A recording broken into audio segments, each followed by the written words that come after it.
வணக்கம் நண்பர்களே. எங்கள் ஊர்க்காக்க வந்த மாரியம்மன் எவ்வளோ அழகாக இருக்காங்கன்னு பாருங்கள். நேற்று ஆடி முதல் வெள்ளிங்கிறதுனால அம்பாள் எவ்வளோ அழகாக இருக்காங்க பாருங்கள். அந்த 2 பிஞ்சு காலையும் தொங்க போட்டு அந்த மயில் மேலே அவங்கள பார்த்துக்கிட்டே இருக்கலாங்க. அவ்வளோ அழகாக இருந்தாங்க. அப்புறம் பார்த்திங்கன்னா ஆடி முதல் வெள்ளிங்கிறதுனால நேற்று எங்கள் வீட்டில் ராகி மாவு போட்டு கூழ் காய்ச்சங்க. நெய்வேத்தியமாக சாமிக்கு பிரசாதமாக வச்சு எல்லாருக்குமே வீட்டில் இருக்கிறவங்களுக்கு கொடுத்தங்க. அது பார்த்திங்கன்னா நம்மளுக்கு ஒரு திருப்தியாகவும் சந்தோஷமாகவும் இருக்குங்க அந்த ஆடி வெள்ளியில் அம்பாளுக்கு செய்கிறது. அப்புறம் நைட் எங்கள் வீட்டில் பூரி செஞ்சேங்க. அதுக்கு நான் பார்த்திங்கன்னா குருமா வச்சுருக்கேன். குருமா எப்படிங்கிறது இந்த வீடியோவில் சொல்கிறேங்க. ஒரு மிக்ஸி ஜார் எடுத்துக்கோங்க. அதில் ஒரு கைப்பிடி அளவு பொட்டுக்கடலை, சோம்பு 1 ஸ்பூன், வெள்ளைப்பூண்டு 4 பல், ஏலக்காய் 1லேருந்து 2 சேர்த்துக்கலாங்க. மணமாக இருக்கும், நல்லா ரிச்சாக இருக்கும். பச்சை மிளகா 4லேருந்து ஒரு 5 பச்சை மிளகா காரத்துக்குங்க. இஞ்சி ஒரு சின்ன துண்டு. அப்புறம் பார்த்திங்கன்னா பட்டை அளவாக போட்டுக்கலாங்க. ரொம்ப போட்டிங்கனாலும் ஹெவி ஸ்மெல் வரும். அளவாக போட்டுக்கிட்டிங்கன்னா டேஸ்ட் நல்லா இருக்குங்க.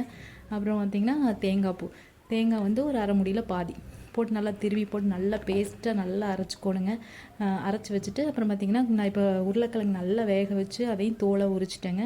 தோலை உரிச்சிட்டு குக்கர் எடுத்து அடுப்பில் வச்சுருக்கேங்க. நீங்கள் வடச்சட்டிலையும் கூட தாளிச்சு விட்டுக்கலாங்க. ரொம்ப நல்லா இருக்குங்க.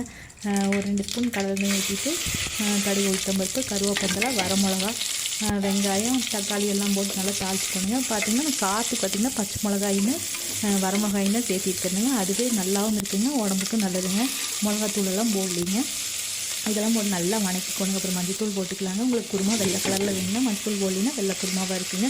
அது கூட பார்த்திங்கன்னா உருளைக்கிழங்கு சேர்த்து நல்லா வணக்கிக்கோணுங்க.